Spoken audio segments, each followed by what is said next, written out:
again. I am Mesut Sir. I'm Dr. Jose David. Frank Genovese. We are here today to discuss about critical thinking. Critical thinking is important because for us to be more self-aware, it is very essential for us to use critical thinking. So this way we can rationalize cause and effect, perhaps through more of mathematical technique, scientific reasoning, and so we can evaluate our past, our present, and future based upon critical thinking that will help us to be more self-aware. So I would like to know from my friends their review about critical thinking, what it is, and how we should approach.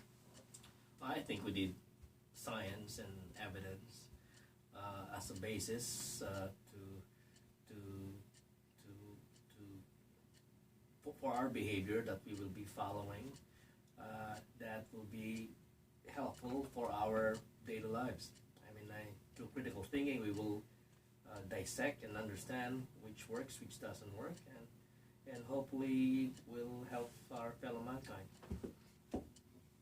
As a basis for a philosophical society, of course, Socrates probably being the earliest quintessential philosopher, he would always start out a conversation by saying we need to define our terms so we can make an educated discussion about what we're talking about. So I think even before we discuss critical thinking, I think it's imperative to try to gain a definition of it, or usable, a working definition of it, before going any further. And I just was curious as your thoughts as to what you perceive or what the definitions of critical thinking are.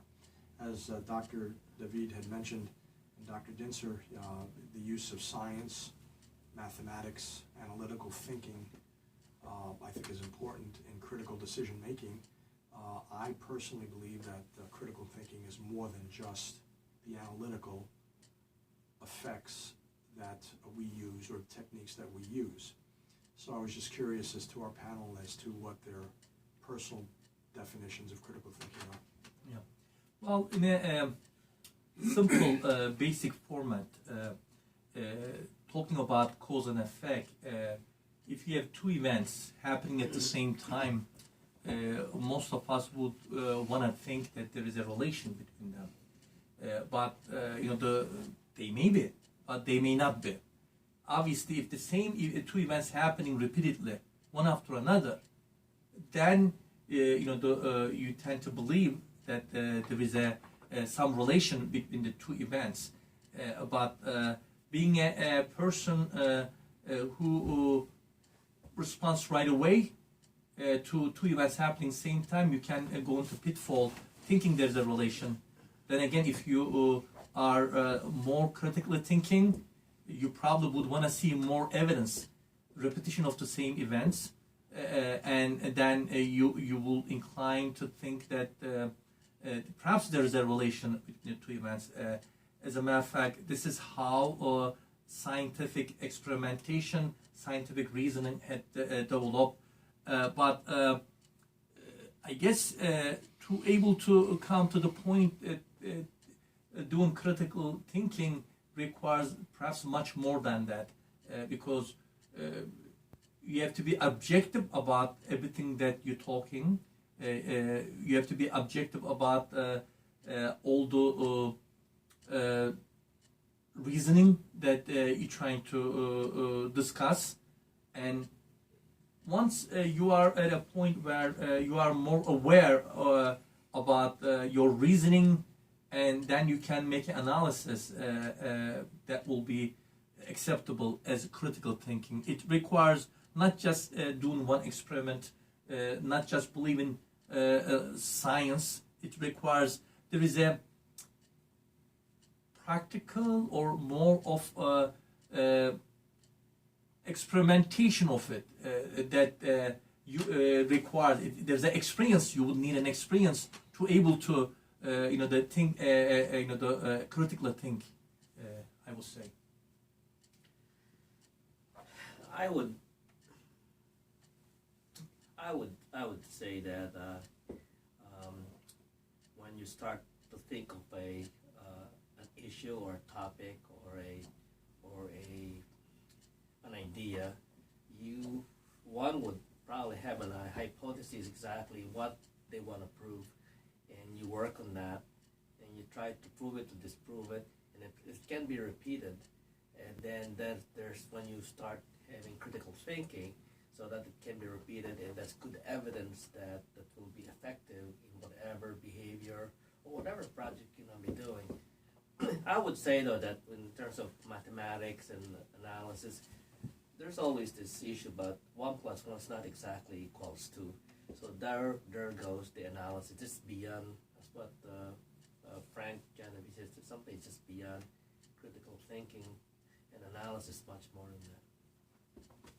Yeah, and the point I was trying to make earlier is that I think there's so much more to critical thinking than an abstract definition. In particular, as the group knows, one of my loves is quantum physics, and if you bring quantum physics into play, trying to use definitions and analyses, it becomes very clear very quickly that at the quantum level, cause and effect really don't have much meaning, and things that become so abstract in our daily life and the macroscopic world are totally non-proven mathematically and physically in the quantum world.